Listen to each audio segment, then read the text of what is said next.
Mertua memaksa suamiku untuk menceraikanku dan menikah lagi dengan wanita karir elegan pilihan mertua. Mereka tak tahu bahwa wanita itu adalah mantan pembantu di keluargaku dan hanya mengincar harta. Aku permalukan mereka dan ku buat menyesal. Sebelum cerita dimulai, silahkan tulis di kolom komentar dari daerah mana saja teman-teman yang menonton cerita ini. Jangan lupa like dan subscribe agar channel ini bisa semakin berkembang dan mempersembahkan cerita yang lebih menarik lagi.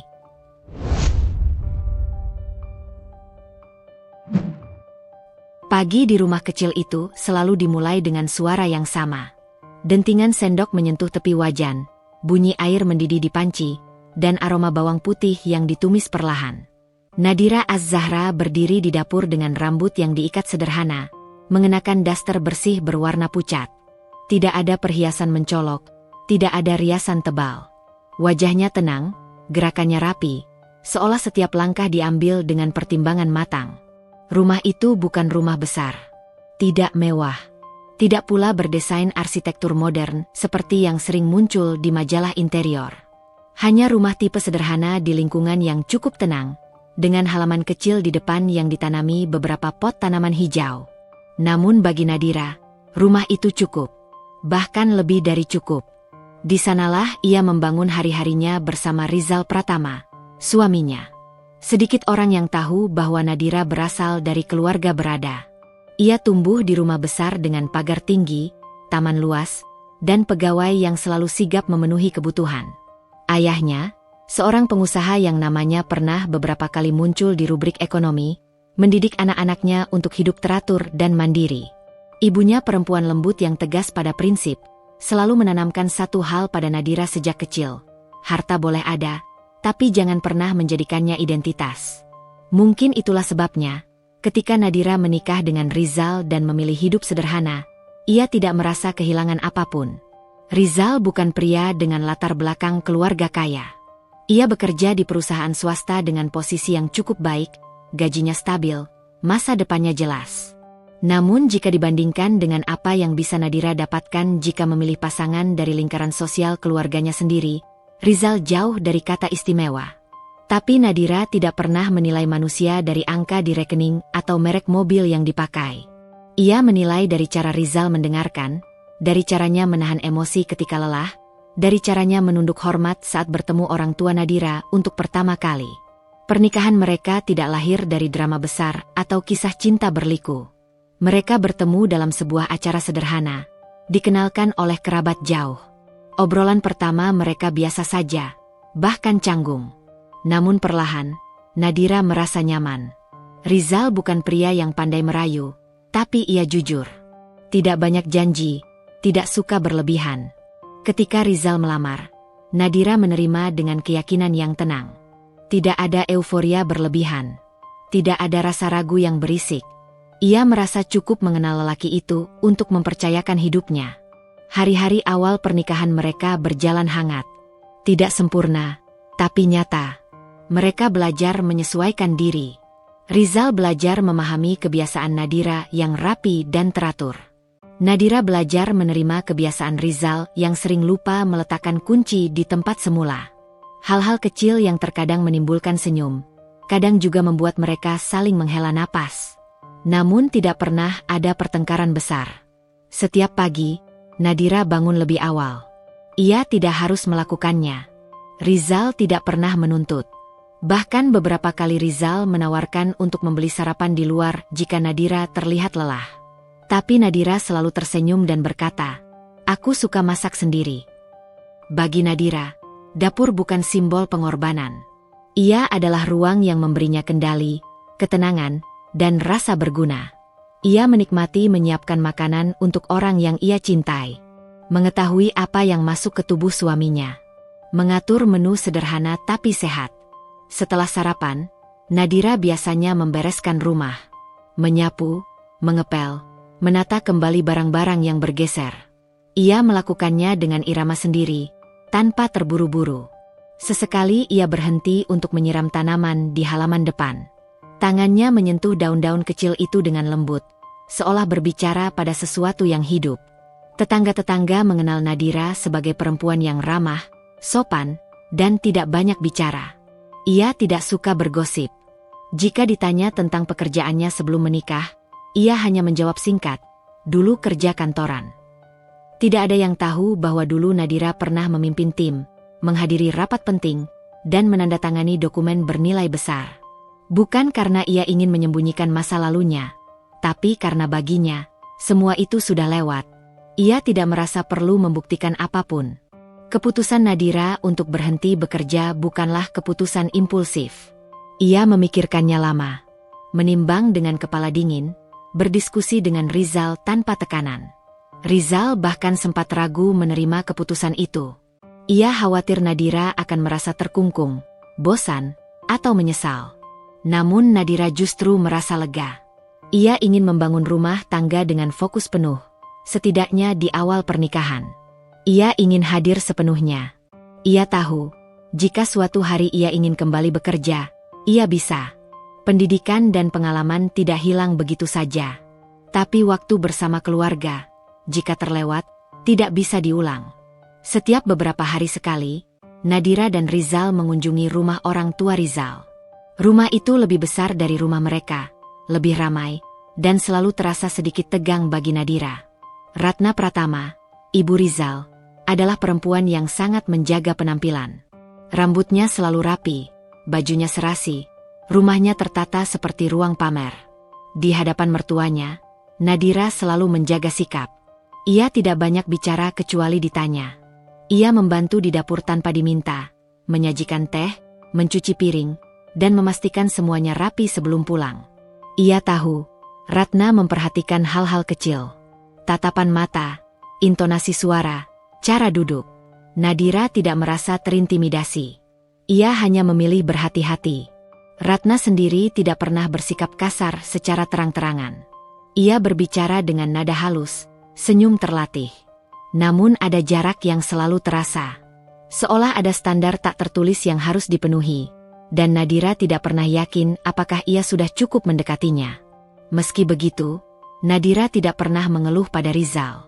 Ia tidak ingin suaminya berada di posisi sulit antara istri dan ibu.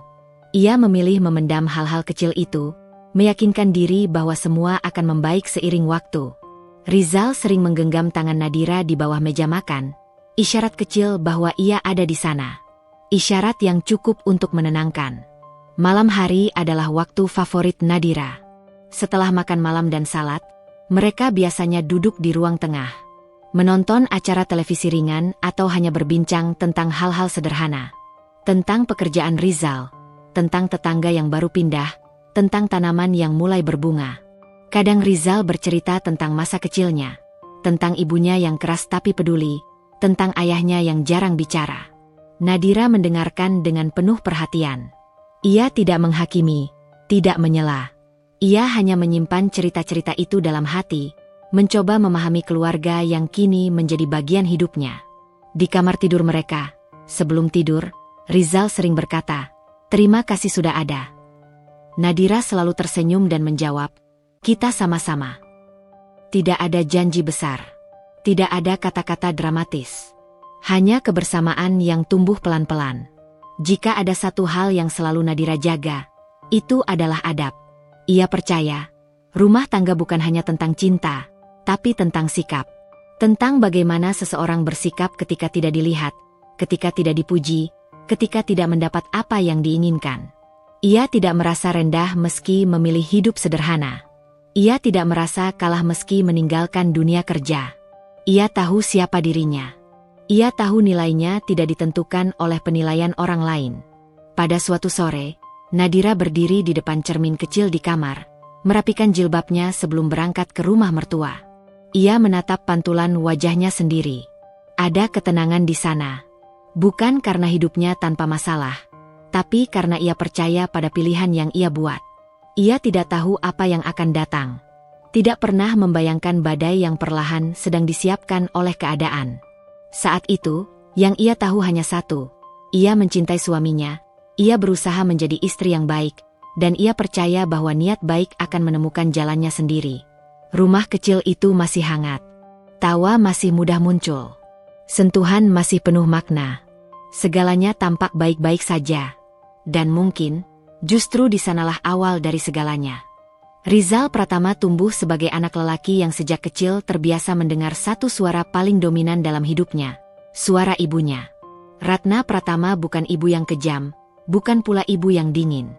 Ia justru dikenal sebagai perempuan yang perhatian, terlibat penuh dalam setiap tahap kehidupan anaknya. Namun perhatian itu seringkali datang bersama kendali, dan kendali itu perlahan membentuk Rizal menjadi pribadi yang sulit membedakan antara bakti dan ketergantungan. Sejak kecil, Rizal diajarkan untuk patuh. Setiap keputusan penting, sekolah mana yang dipilih, jurusan apa yang diambil, dengan siapa ia berteman, selalu melalui pertimbangan ibunya. Ayahnya, Bima Pratama, jarang ikut campur. Ia tipe pria yang memilih diam daripada berdebat, lebih sering menyerahkan urusan rumah tangga pada istrinya. Dalam keluarga Pratama, Ratna adalah poros. Dan Rizal tumbuh mengitari poros itu. Meski demikian, Rizal bukan lelaki lemah.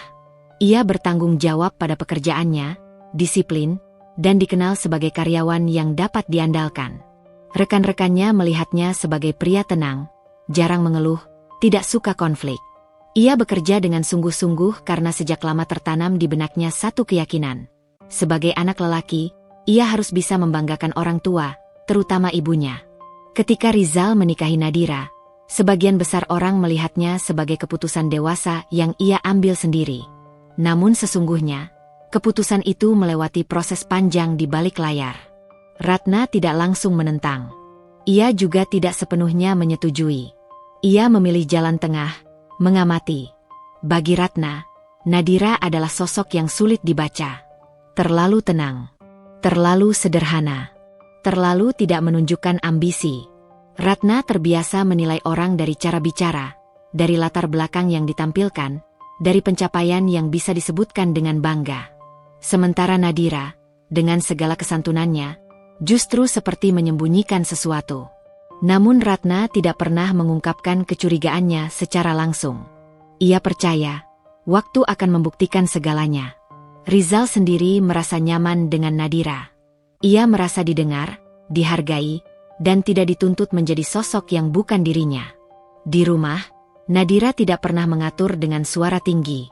Ia tidak mengeluh jika Rizal pulang terlambat. Ia tidak mempermasalahkan hal-hal kecil yang sering menjadi sumber pertengkaran di rumah tangga lain. Namun justru karena itulah, Rizal sering merasa bersalah. Ia merasa Nadira terlalu mengalah, terlalu berusaha memahami. Dan rasa bersalah itu membuatnya semakin ingin menjadi suami yang baik. Meski seringkali ia tersandung pada satu masalah lama, keberaniannya untuk bersikap tegas, terutama ketika menyangkut ibunya. Setiap akhir pekan, Rizal hampir selalu mengajak Nadira ke rumah orang tuanya. Bukan karena Ratna meminta secara eksplisit, tapi karena Rizal merasa itu kewajiban. Ia tidak ingin ibunya merasa ditinggalkan setelah ia menikah. Di rumah orang tuanya, Rizal kembali menjadi anak kecil dalam banyak hal. Cara bicaranya berubah. Nada suaranya lebih pelan.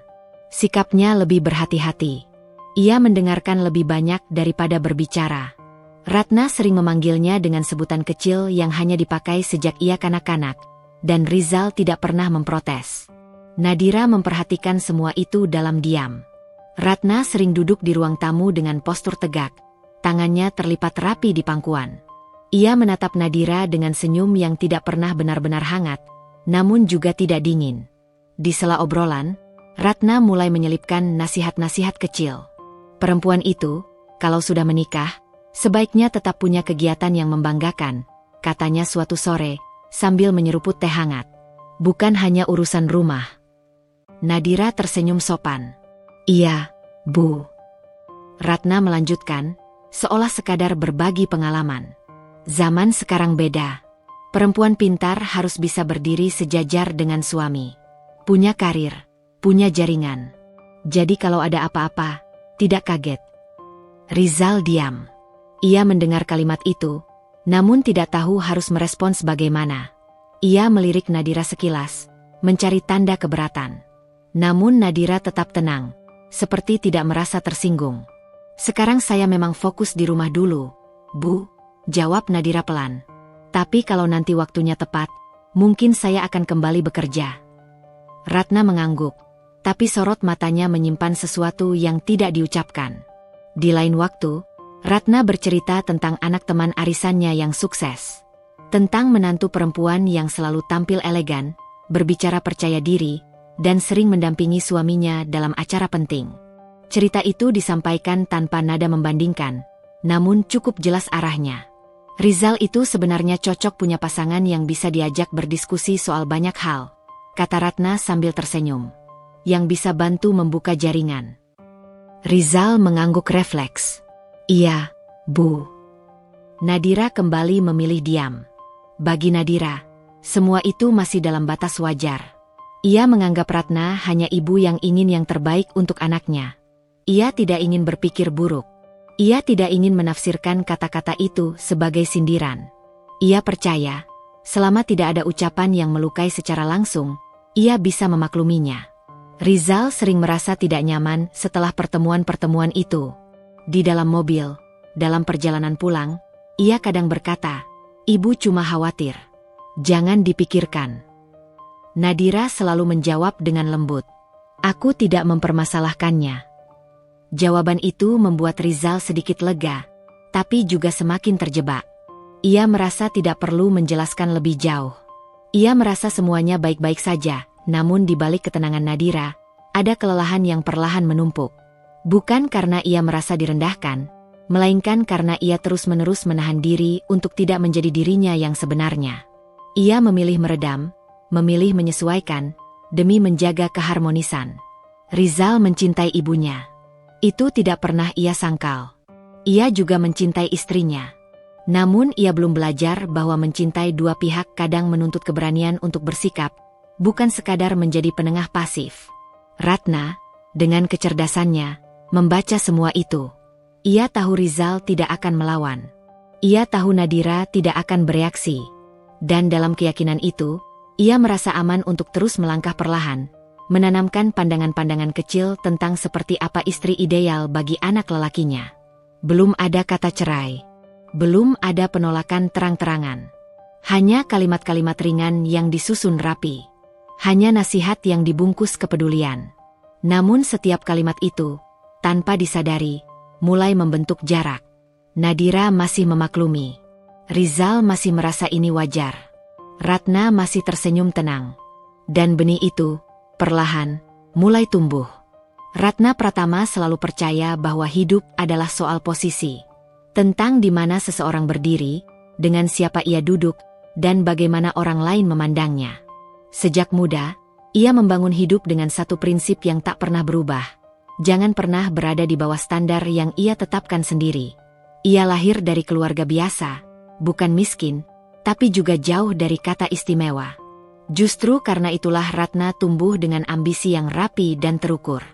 Ia belajar cepat bahwa dunia memperlakukan orang secara berbeda, bukan karena siapa mereka sebenarnya, melainkan karena apa yang terlihat di permukaan.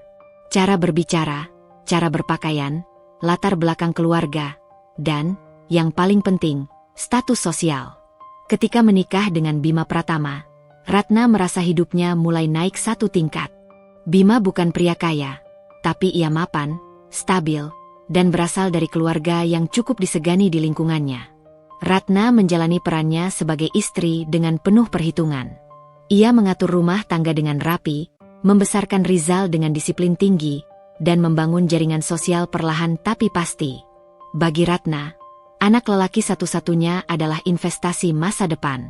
Rizal harus berhasil. Harus terlihat berhasil. Dan yang paling penting, harus dikelilingi oleh orang-orang yang bisa menaikkan citra keluarga. Itulah sebabnya, sejak awal pernikahan Rizal dengan Nadira, Ratna tidak pernah benar-benar merasa tenang. Bukan karena Nadira bersikap buruk. Justru sebaliknya. Nadira terlalu sopan. Terlalu tenang. Terlalu tidak menunjukkan ambisi.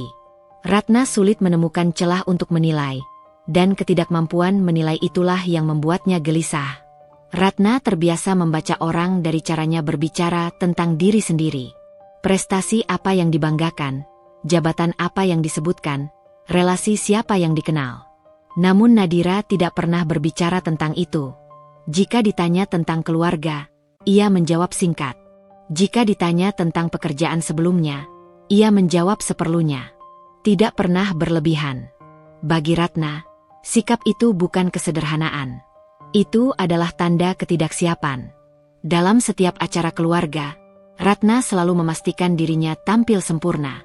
Bajunya disetrika rapi, warnanya serasi, aksesori secukupnya. Ia duduk dengan postur tegak, berbicara dengan intonasi terukur. Ia ingin semua orang melihat bahwa keluarga Pratama adalah keluarga terhormat. Nadira sering duduk di sampingnya, dengan pakaian yang jauh lebih sederhana. Tidak pernah salah, tidak pernah mencolok. Ratna beberapa kali meliriknya, menilai dalam diam. Bukan membenci, tapi menimbang.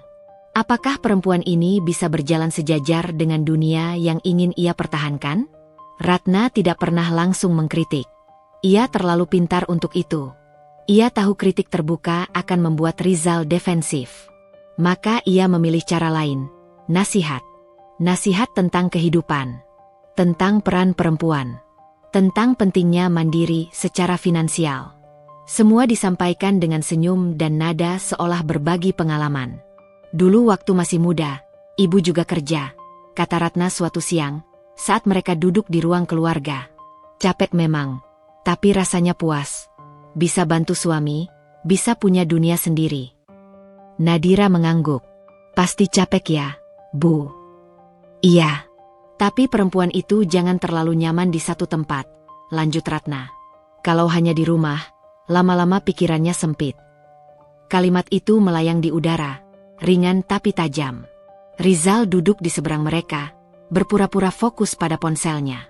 Ia mendengar, tapi memilih diam. Nadira tidak membalas.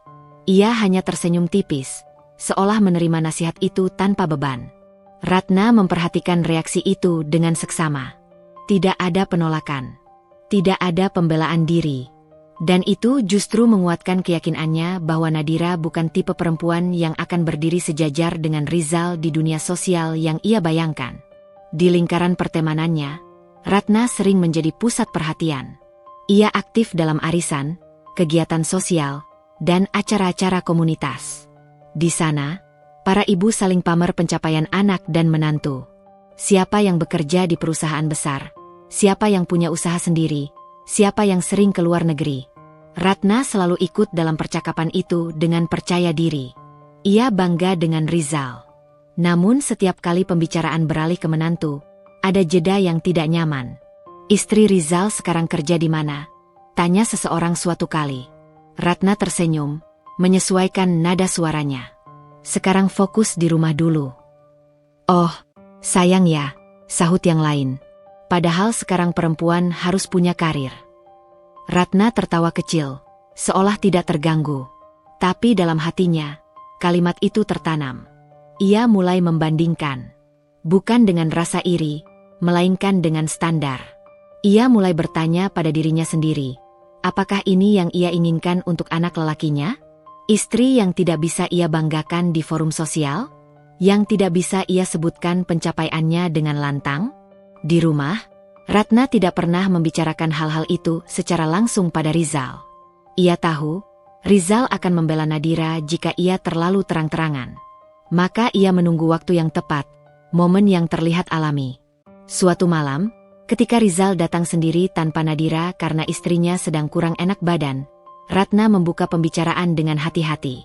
"Kamu bahagia?" tanyanya sambil menuangkan teh. Rizal terkejut, tapi mengangguk. "Bahagia, Bu." Ratna tersenyum. "Ibu cuma ingin kamu punya pasangan yang bisa tumbuh bersama kamu. Dunia kamu akan makin besar, Zal. Jangan sampai kamu jalan sendirian." Rizal mengangguk lagi, tanpa benar-benar memahami arah pembicaraan itu. Ratna tidak melanjutkan. Ia tahu, satu kalimat sudah cukup untuk menanamkan benih. Sementara itu, Nadira tetap menjalani harinya dengan tenang.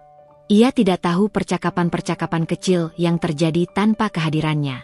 Ia tidak tahu penilaian-penilaian yang disusun rapi di balik senyum mertuanya. Ia masih menganggap Ratna sebagai ibu yang perfeksionis, bukan sebagai ancaman.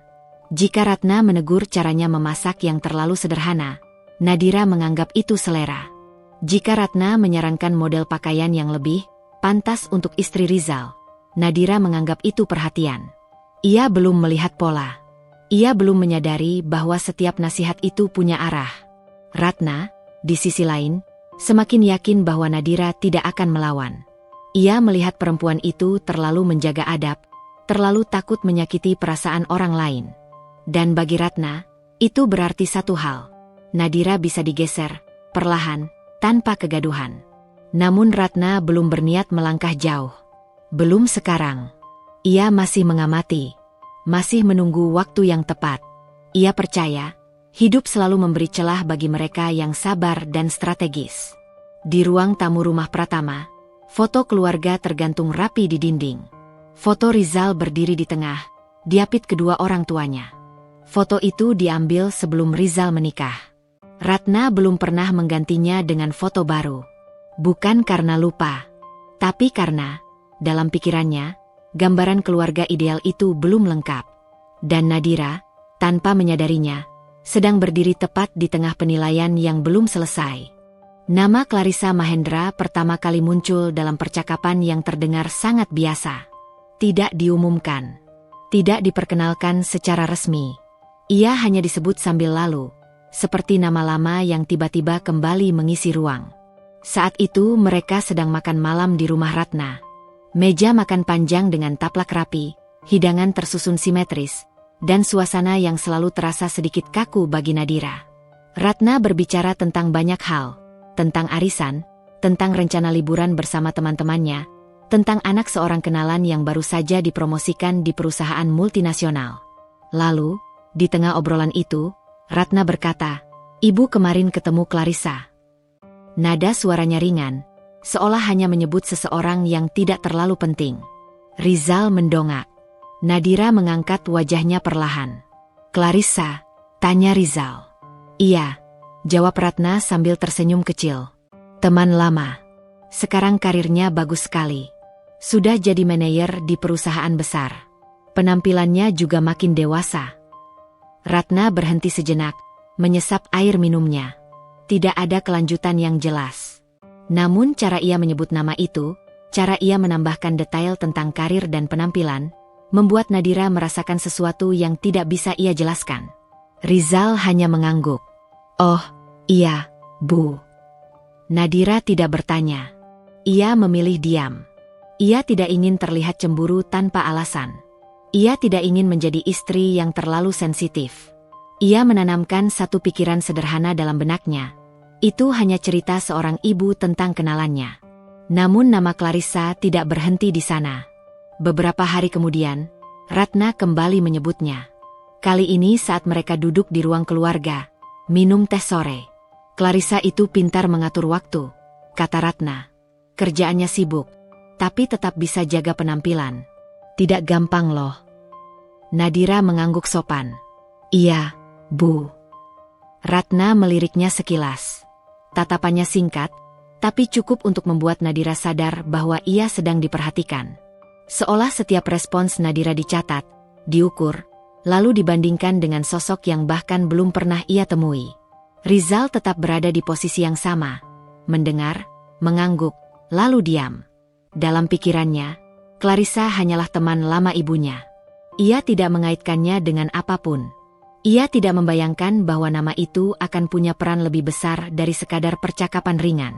Namun Ratna tidak pernah melakukan sesuatu tanpa tujuan. Ia mulai menceritakan Clarissa dengan cara yang semakin terstruktur.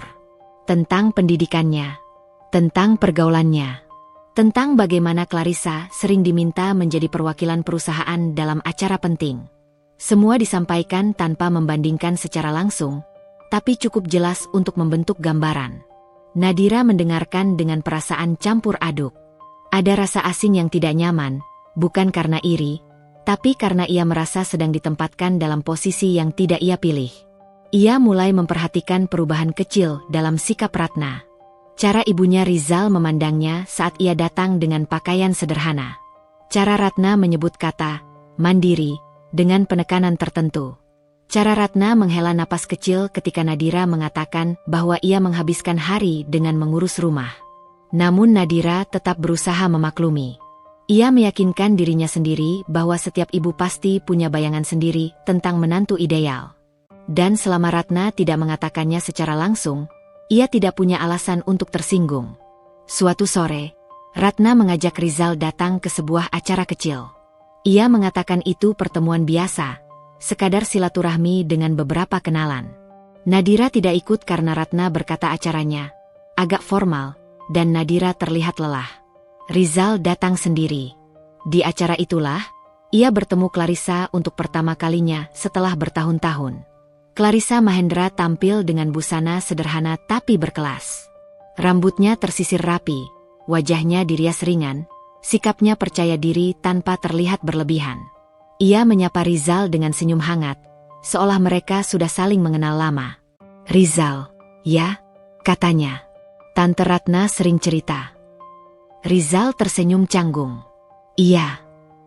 Percakapan mereka singkat, sopan, dan terasa normal. Clarissa tidak bertanya banyak. Ia tidak menyinggung Nadira. Ia tidak bersikap terlalu akrab. Namun ada sesuatu dalam caranya berbicara, tenang, terukur, penuh kontrol, yang membuat Rizal merasa sedikit kagum. Ratna memperhatikan dari kejauhan, puas. Ketika Rizal pulang malam itu, ia menceritakan pertemuan itu pada Nadira dengan nada biasa. Tidak ada rahasia. Tidak ada kebanggaan berlebihan. "Ibu ketemu teman-temannya," kata Rizal. "Aku dikenalin ke salah satunya. Namanya Clarissa." Nadira mengangguk, berusaha tersenyum. "Oh." Ia tidak bertanya lebih jauh. Ia tidak ingin membuka ruang bagi pikiran yang belum tentu benar. Ia memilih percaya pada Rizal, pada rumah tangga yang selama ini ia jaga dengan penuh kesadaran. Namun malam itu, setelah Rizal tertidur, Nadira terjaga lebih lama dari biasanya. Nama Clarissa kembali terngiang di kepalanya. Ada sesuatu yang terasa mengganggu, bukan karena ancaman yang jelas, melainkan karena intuisi yang belum menemukan bentuknya. Hari-hari berikutnya, nama itu semakin sering terdengar. Tidak selalu dari Ratna. Kadang dari obrolan keluarga besar. Kadang dari cerita sepintas tentang acara yang dihadiri bersama. Clarissa mulai hadir sebagai sosok yang nyata, bukan lagi sekadar nama. Dan anehnya, setiap kali Nadira mendengar namanya, ada rasa tidak asing yang sulit dijelaskan. Seperti bayangan yang samar. Seperti potongan memori yang hampir muncul ke permukaan, tapi selalu menghilang sebelum sempat diraih. Nadira mencoba mengabaikannya. Ia menganggap itu hanya pikirannya yang lelah. Namun satu sore, saat Ratna memperlihatkan foto-foto dari sebuah acara di ponselnya, Nadira melihat sekilas wajah Clarissa. Hanya sebentar. Foto itu segera berganti ke gambar lain. Tapi detik itu cukup. Jantung Nadira berdetak sedikit lebih cepat. Bukan karena wajah itu cantik atau mengintimidasi, melainkan karena ada sesuatu di sana yang terasa dekat, terlalu dekat untuk orang asing. Nadira menunduk, menyembunyikan ekspresinya. Ia tidak berkata apa-apa. Ia tidak ingin terlihat aneh. Ratna tidak menyadari perubahan kecil itu. Atau mungkin ia menyadarinya dan memilih mengabaikan. Di malam yang sama, Nadira berdiri di depan cermin kamar mandi, menatap wajahnya sendiri. Ia mencoba mengingat-ingat, mengais memori lama. Wajah-wajah dari masa lalu. Orang-orang yang pernah singgah dalam hidupnya. Nama Clarissa berputar pelan di benaknya. Belum ada jawaban. Belum ada kepastian. Yang ada hanya satu perasaan yang mulai tumbuh, pelan tapi jelas.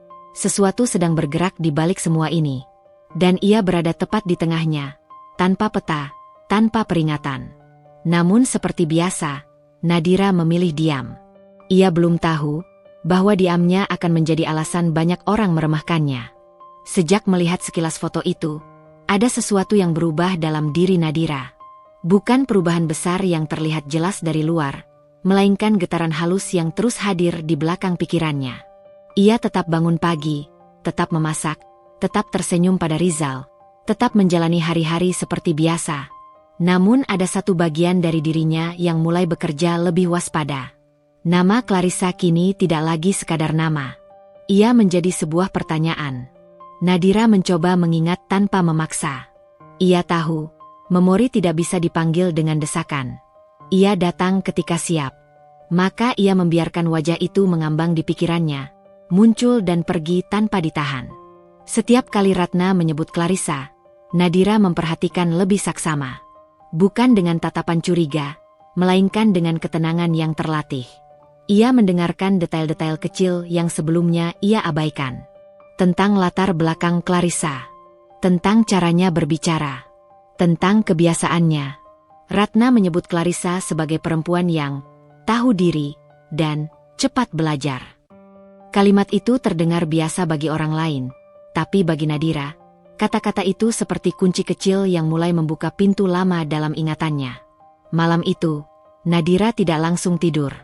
Setelah memastikan Rizal terlelap, ia duduk di tepi tempat tidur, memandangi jendela yang sedikit terbuka. Angin malam membawa aroma tanah basah.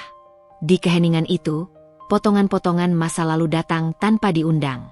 Rumah besar keluarganya, lantai marmer yang selalu mengilap, ruang tamu luas dengan sofa empuk, dan dapur belakang, tempat para pekerja rumah tangga berkumpul setelah menyelesaikan tugas.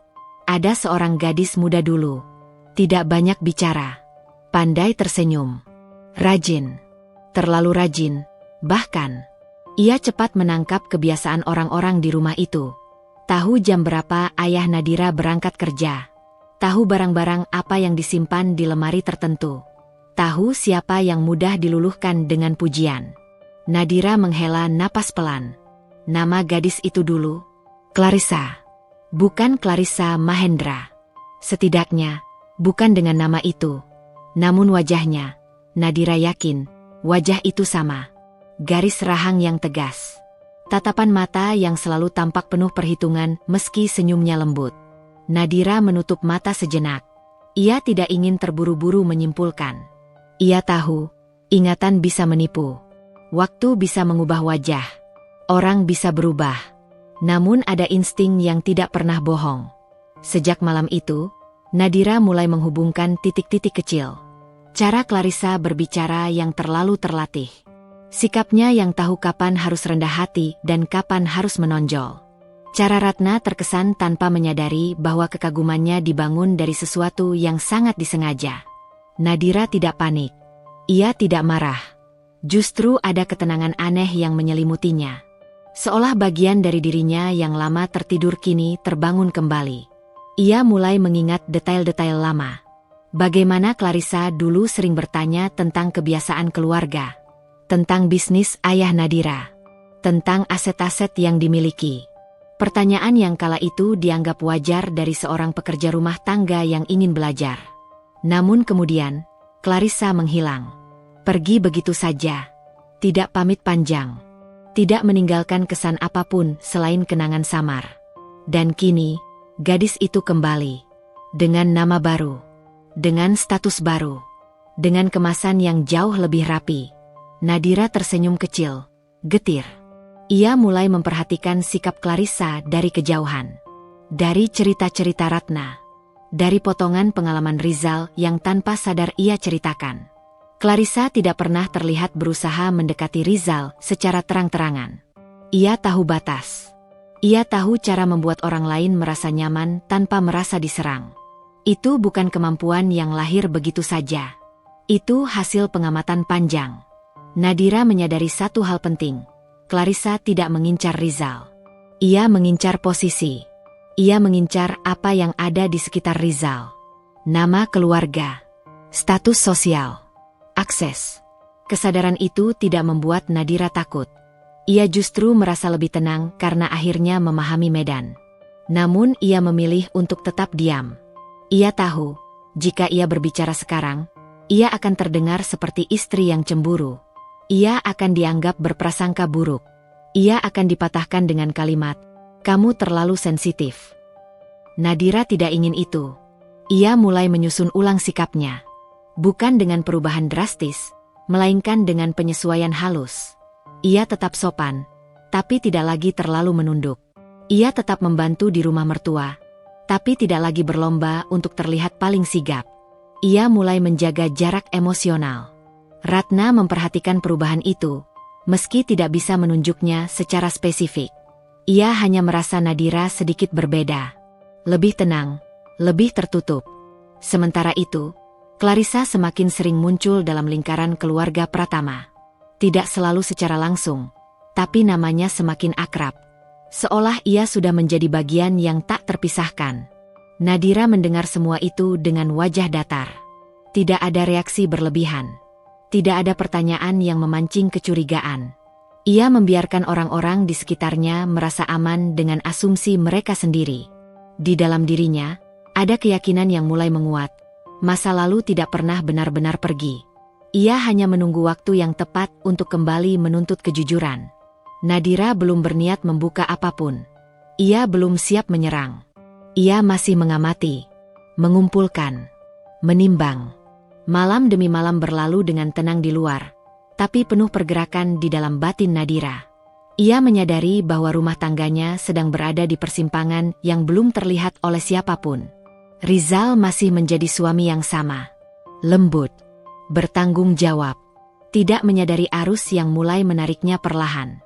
Ratna masih menjadi ibu yang percaya diri dengan rencananya sendiri. Dan Clarissa, dengan segala kemasannya, melangkah semakin dekat ke pusat keluarga itu. Sementara Nadira, yang selama ini dianggap hanya istri sederhana, mulai mengingat siapa dirinya sebenarnya. Ia belum bergerak. Namun masa lalu yang ia kenali, kini bernapas tepat di hadapannya. Perubahan itu tidak datang dalam bentuk ledakan. Tidak ada pertengkaran, tidak ada suara tinggi, tidak ada air mata yang jatuh di depan umum. Perubahan itu datang sebagai kalimat-kalimat pendek yang terdengar masuk akal, diucapkan dengan nada tenang, dan dibungkus kepedulian. Justru karena itulah Nadira tahu, sesuatu yang lebih serius sedang dimulai. Hari itu mereka kembali berkumpul di rumah Ratna. Seperti biasa, Nadira datang lebih awal bersama Rizal. Ia membantu di dapur, menata piring, memastikan semuanya rapi sebelum tamu lain datang. Gerakannya masih sama seperti sebelumnya. Tenang, efisien, tidak berisik. Namun batinnya kini jauh lebih waspada. Ratna memperhatikan dari sudut matanya. Ia tidak mengatakan apa-apa, tapi sorot matanya berubah. Tidak lagi sekadar menilai, melainkan menunggu. Setelah makan siang, mereka duduk di ruang keluarga. Bima membaca koran, Rizal duduk di seberang ibunya, sementara Nadira di sisi Rizal. Posisi yang tampak biasa, namun bagi Nadira, susunan itu terasa seperti panggung yang telah disiapkan. Ratna memulai pembicaraan dengan topik ringan. Tentang cuaca, tentang kenaikan harga bahan pokok, tentang kabar kerabat jauh. Nadira mendengarkan dengan sopan. Rizal sesekali menimpali.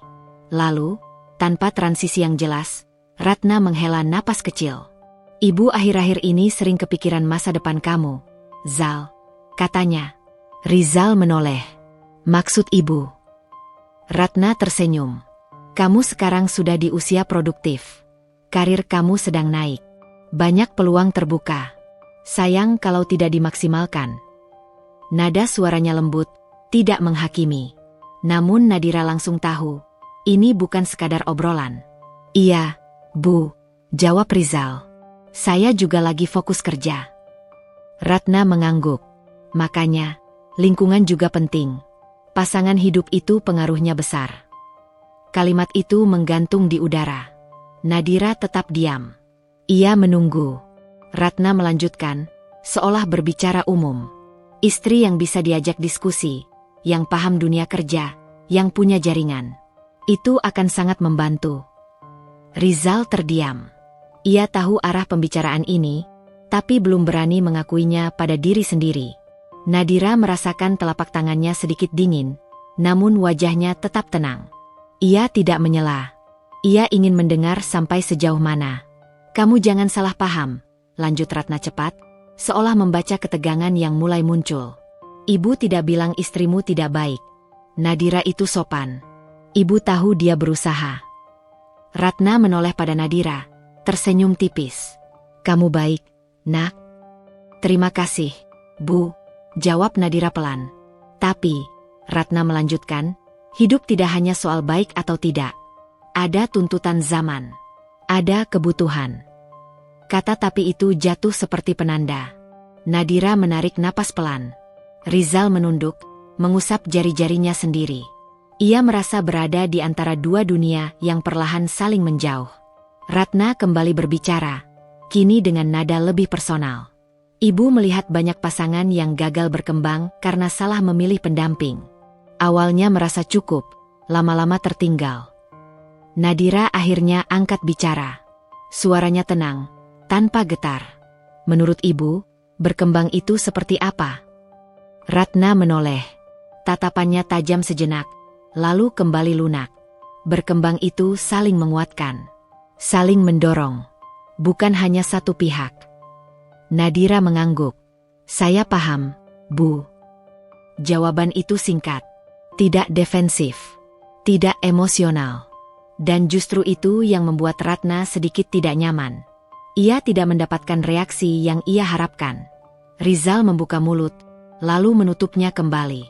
Ada banyak hal yang ingin ia katakan, tapi semuanya terasa salah.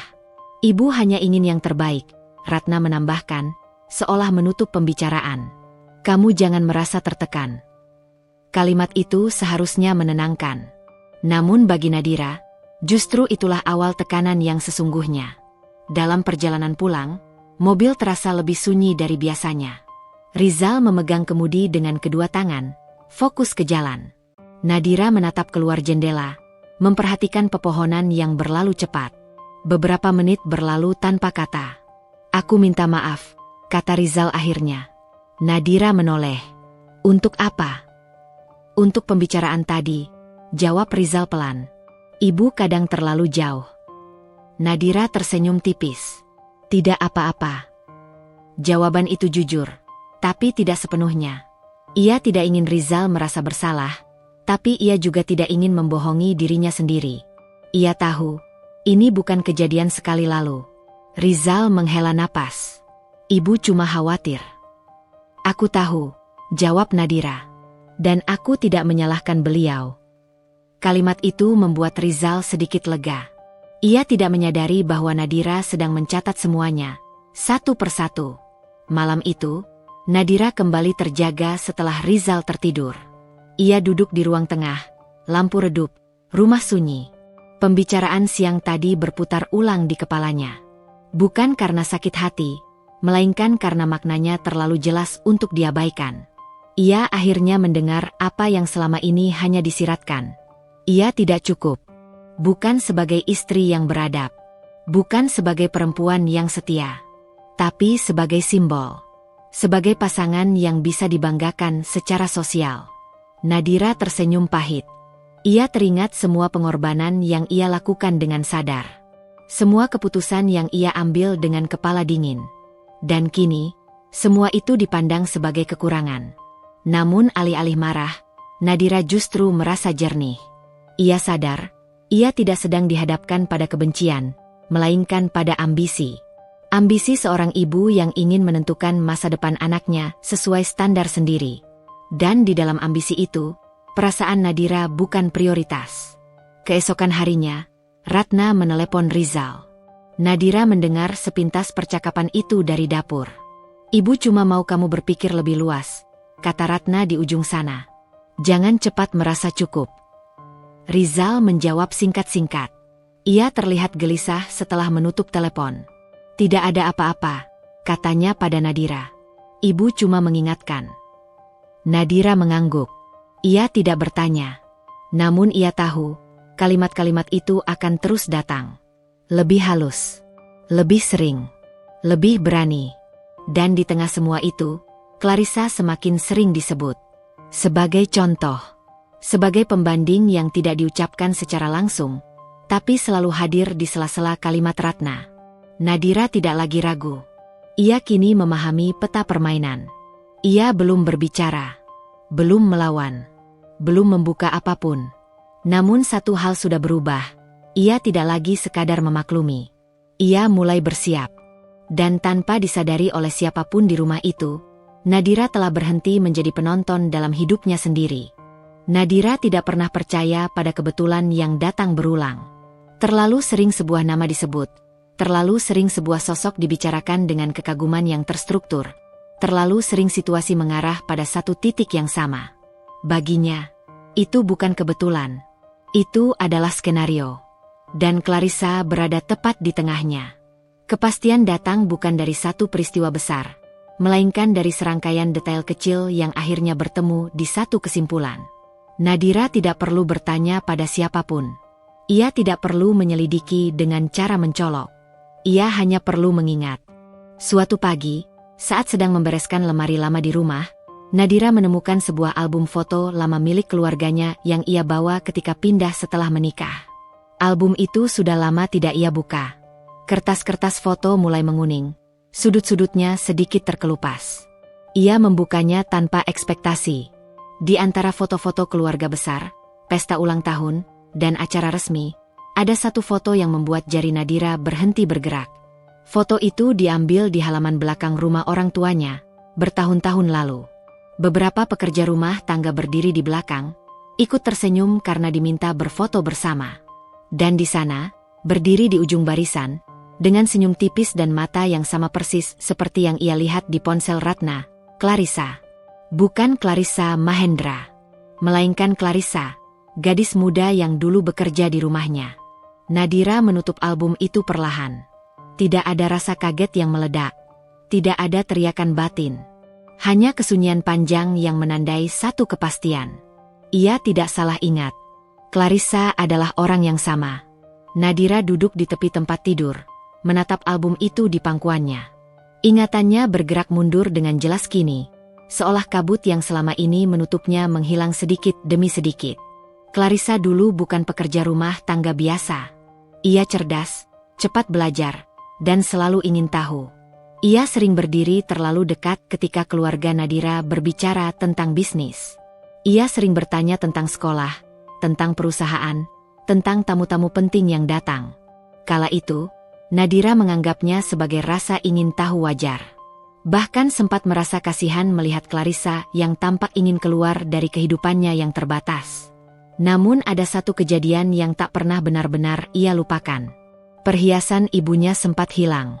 Tidak ada bukti. Tidak ada tuduhan. Perhiasan itu ditemukan kembali di tempat yang tidak seharusnya.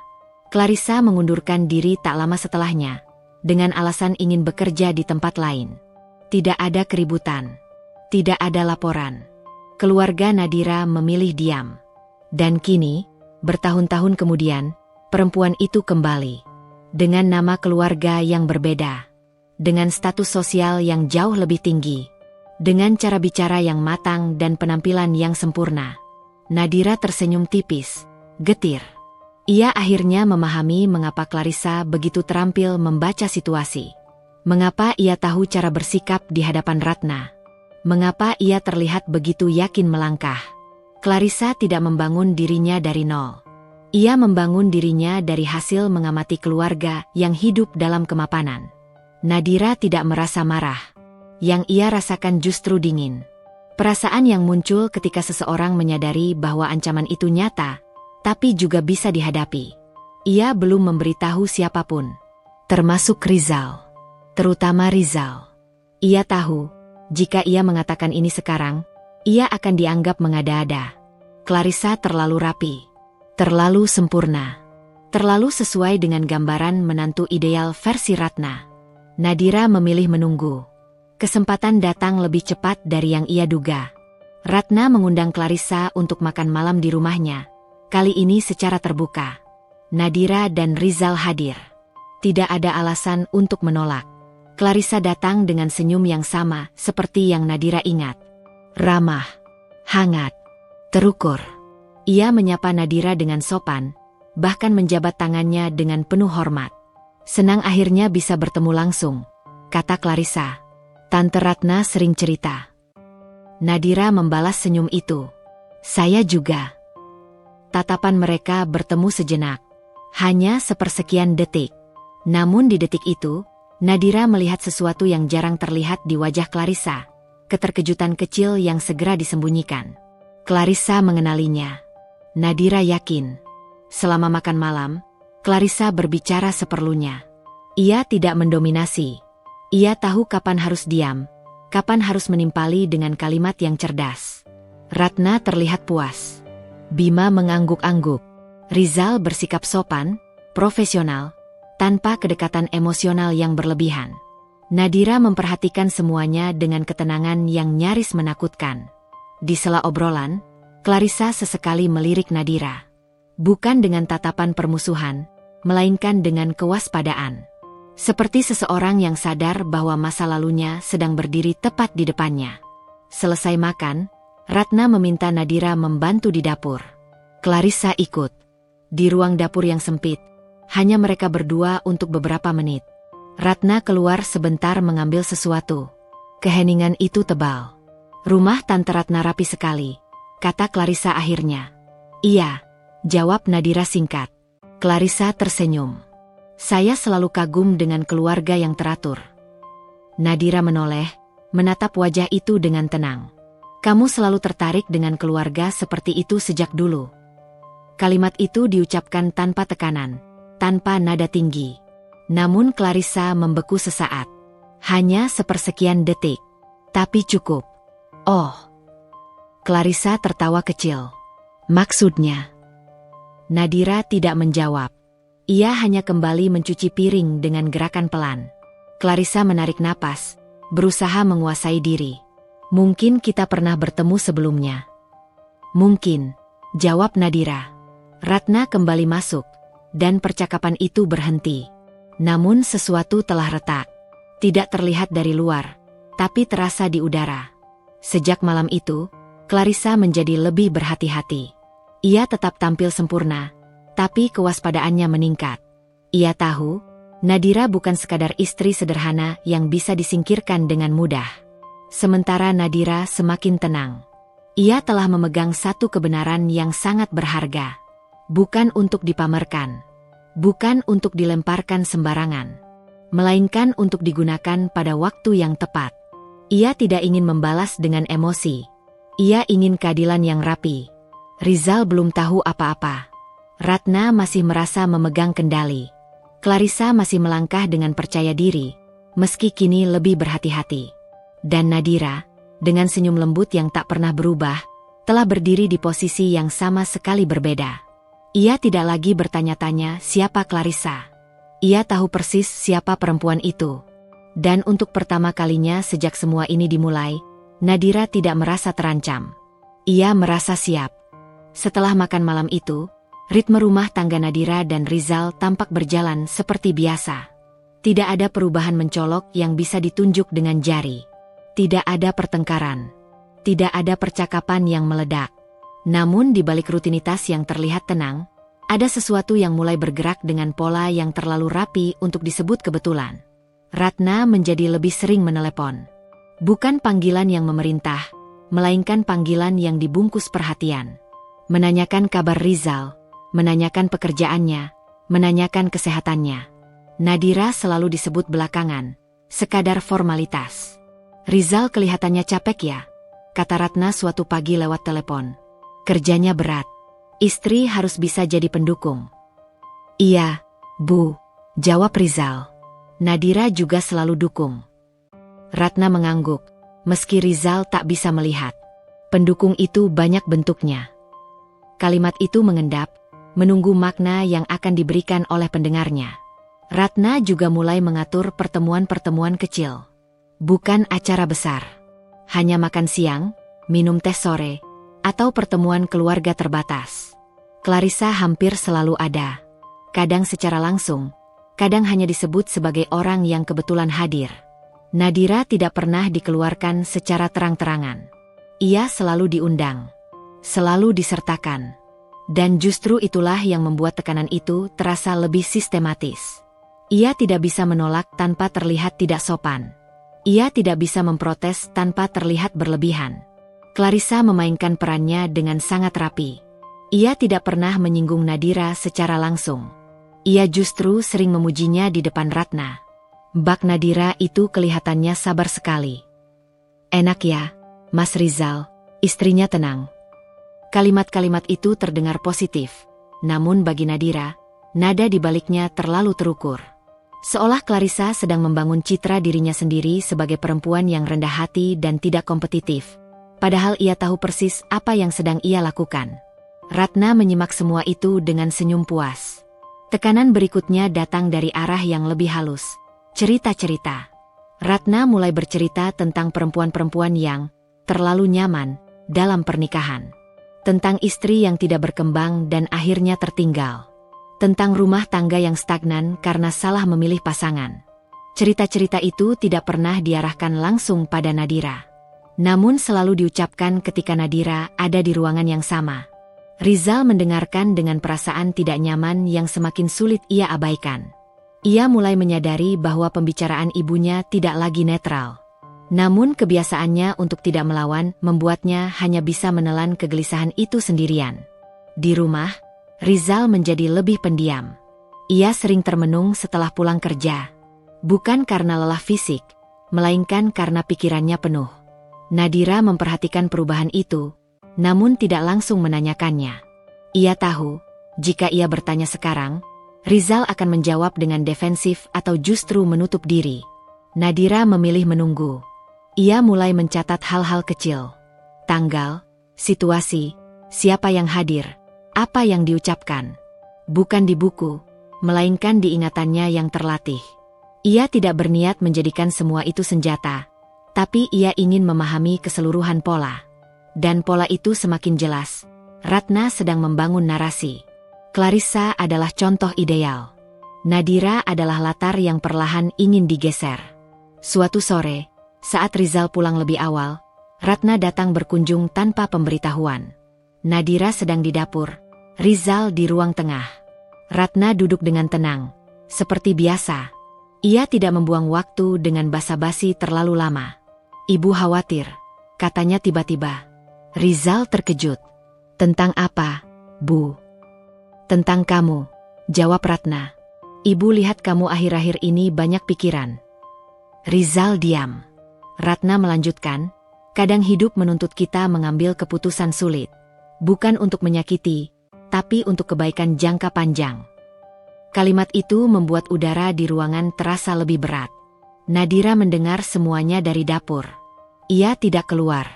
Ia tidak ingin hadir sebagai saksi yang mengganggu rencana Ratna. Rizal menarik napas. Ibu bicara apa? Ratna menatap anaknya dengan sorot penuh keyakinan. Ibu hanya ingin kamu tidak salah langkah. Pembicaraan itu tidak berlanjut. Ratna pamit tak lama kemudian, meninggalkan Rizal dalam kebingungan yang nyata. Malam itu, Rizal akhirnya bicara pada Nadira. Tidak panjang, tidak detail. Ibu banyak berharap, katanya pelan. Nadira menatapnya lembut. Dan kamu? Rizal terdiam lama. Aku hanya ingin semuanya baik-baik saja. Jawaban itu jujur, tapi juga menunjukkan satu hal. Rizal belum memilih. Nadira mengangguk. Ia tidak memaksa. Ia tidak menuntut kejelasan. Ia tahu, tekanan yang sesungguhnya justru akan membuat seseorang terlihat jelas. Sementara itu, Clarissa semakin percaya diri. Ia mulai lebih sering menghubungi Ratna, menawarkan bantuan, mengajak diskusi. Menunjukkan bahwa ia selalu siap berada di sisi keluarga Pratama. Namun setiap kali Clarissa bertemu Nadira, sikapnya berubah sedikit. Ia lebih berhati-hati, lebih terkontrol. Seolah ia tahu bahwa satu kesalahan kecil bisa membuka sesuatu yang selama ini ia kubur rapi. Nadira menyadari itu, dan ia membiarkannya. Ia tidak lagi merasa terdesak. Justru tekanan yang semakin rapi itu membuatnya yakin bahwa kebenaran akan memiliki panggungnya sendiri. Ia hanya perlu menunggu momen yang tepat. Dan di tengah strategi yang disusun oleh Ratna dan Clarissa, satu hal luput dari perhatian mereka. Nadira tidak lagi bergerak berdasarkan perasaan. Ia bergerak berdasarkan kesadaran penuh. Tekanan itu dimaksudkan untuk melemahkannya. Namun tanpa mereka sadari, tekanan itu justru sedang membentuk seseorang yang jauh lebih kuat daripada yang mereka perkirakan. Perubahan tidak selalu datang dalam bentuk ledakan. Kadang ia hadir seperti bisikan yang diulang terus-menerus, sampai akhirnya seseorang sadar bahwa bisikan itu telah mengisi seluruh ruang pikirannya. Begitulah yang terjadi pada Rizal. Ia masih menjalani rutinitas seperti biasa. Berangkat pagi, pulang petang, berbincang singkat dengan Nadira, lalu menghabiskan waktu dengan pikirannya sendiri. Namun di dalam dirinya, ada pertarungan yang semakin sulit disembunyikan. Setiap nasihat ibunya terngiang. Setiap perbandingan yang diucapkan dengan nada halus terasa seperti penilaian diam-diam atas hidup yang sedang ia jalani. Nadira melihat semua itu dengan kejernihan yang menyakitkan. Ia melihat suaminya perlahan menjauh, bukan secara fisik, melainkan secara batin. Rizal masih ada di hadapannya, masih memanggil namanya, masih duduk satu meja saat makan. Tetapi pikirannya sering melayang ke tempat lain. Suatu malam, setelah makan malam yang sunyi, Rizal duduk di tepi sofa lebih lama dari biasanya. Nadira sedang melipat pakaian di sudut ruangan. Ia tahu, percakapan itu akan datang. Ia hanya tidak tahu seberapa tajam dampaknya. "Nat," panggil Rizal akhirnya. Nadira menoleh, ekspresinya tetap lembut. "Iya." Rizal mengusap wajahnya pelan. "Kalau, misalnya hidup kita berubah, kamu akan marah?" Pertanyaan itu jatuh seperti benda berat yang sengaja dijatuhkan perlahan agar tidak terdengar keras. Nadira meletakkan lipatan terakhir, lalu duduk berhadapan dengannya. "Berubah seperti apa?" tanyanya, tenang. Rizal terdiam cukup lama. "Ibu merasa, kita butuh banyak penyesuaian." Nadira tidak langsung menjawab. Ia menatap suaminya, mencoba membaca wajah yang selama ini begitu ia kenal. Di sana ada kebingungan, ada ketakutan, dan ada satu hal yang paling menyakitkan, ketidaktegasan. "Penyesuaian yang seperti apa?" ulang Nadira. Rizal menghela napas panjang. "Tentang masa depan. Tentang pasangan hidup yang lebih sejalan dengan harapan keluarga."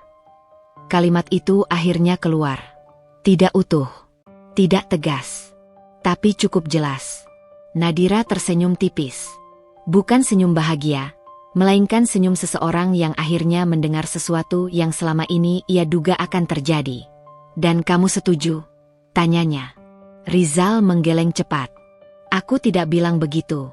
Aku hanya bingung." Nadira mengangguk. Ia tidak menekan. Ia tidak meninggikan suara. Justru ketenangannya membuat Rizal semakin merasa kecil.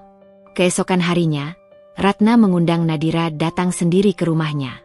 Undangan itu disampaikan dengan bahasa yang sopan, hampir terdengar ramah. Nadira tahu, ini bukan sekadar kunjungan biasa. Ia datang tepat waktu. Ratna menyambutnya dengan senyum yang sama seperti biasanya. Hangat di permukaan, dingin di baliknya. Mereka duduk berhadapan di ruang tamu yang rapi dan tertata, seolah mencerminkan bagaimana Ratna ingin segala sesuatu dalam hidupnya berjalan. "Nadira," kata Ratna membuka percakapan, "ibu bicara sebagai orang tua." Nadira mengangguk. "Silakan, Bu." Ratna menarik napas. "Ibu tidak pernah meragukan niat baikmu. Kamu perempuan baik, sopan, tahu diri." Kalimat itu terdengar seperti pujian. Namun Nadira tahu, setiap pujian dari Ratna selalu diikuti oleh syarat yang tak terucap. "Tapi," lanjut Ratna, "hidup tidak hanya soal niat baik. Rizal butuh pasangan yang bisa membantunya berkembang. Yang bisa berdiri sejajar, bukan hanya mendampingi." Nadira mendengarkan tanpa memotong. Ratna melanjutkan dengan suara yang lebih tegas. "Ibu sudah memikirkan ini matang-matang. Ibu ingin kamu dan Rizal mempertimbangkan untuk berpisah secara baik-baik." Kalimat itu diucapkan dengan ketenangan yang nyaris kejam. Nadira tidak langsung bereaksi. Ia menatap Ratna dengan sorot yang sulit dibaca. "Dan jika saya tidak setuju?" Ratna tersenyum tipis. "Ibu yakin kamu perempuan bijak. Kamu pasti ingin yang terbaik untuk Rizal." Nama Clarissa tidak disebut. Namun bayangannya ada di setiap kata Ratna. Nadira berdiri dengan gerakan pelan. "Terima kasih atas kejujurannya, Bu." Ia pamit tanpa drama, tanpa air mata. Ratna menatap punggungnya dengan keyakinan bahwa tekanan itu akan bekerja. Namun Ratna tidak tahu satu hal. Nadira telah lama berhenti merasa takut. Di luar rumah itu, Nadira duduk di mobilnya cukup lama sebelum menyalakan mesin. Tangannya sedikit gemetar, bukan karena ragu, melainkan karena emosi yang ia tahan sejak lama. Bukan marah, bukan sedih, melainkan luka yang akhirnya mendapat bentuk. Malamnya, Rizal pulang dengan wajah lelah. Nadira sudah menunggunya di ruang tamu. "Ibumu sudah bicara denganku," kata Nadira pelan. Rizal terdiam. Tentang itu? Iya. Rizal menunduk. Aku belum siap. Nadira menatapnya lama. Aku juga belum siap ditinggalkan oleh orang yang bahkan belum memilihku.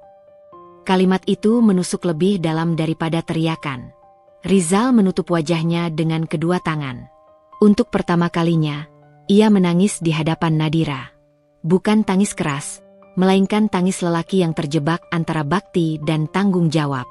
Di sisi lain, Clarissa menerima kabar dari Ratna dengan senyum puas. Ia merasa satu langkah besar telah berhasil. Ia mulai membayangkan hidup yang selama ini ia incar, tanpa menyadari bahwa fondasi kebohongan yang ia bangun mulai retak. Nadira, di kamarnya malam itu, membuka kembali album foto lama.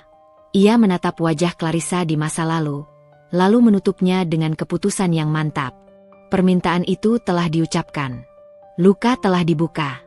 Dan mulai saat itu, Nadira tahu, ia tidak lagi hanya bertahan. Ia sedang bersiap. Sejak malam percakapan itu, rumah terasa berbeda. Bukan karena ada barang yang berpindah tempat, bukan karena suasana menjadi gaduh, melainkan karena ada jarak yang tak kasat mata namun sangat nyata. Nadira dan Rizal masih tinggal di bawah atap yang sama, masih menjalani rutinitas harian, tetapi ada sesuatu yang pecah dan belum tahu bagaimana cara menyusunnya kembali. Rizal menjadi lebih pendiam dari sebelumnya. Ia sering bangun lebih pagi, pulang lebih larut, seolah kantor adalah satu-satunya tempat di mana ia bisa bersembunyi dari kenyataan.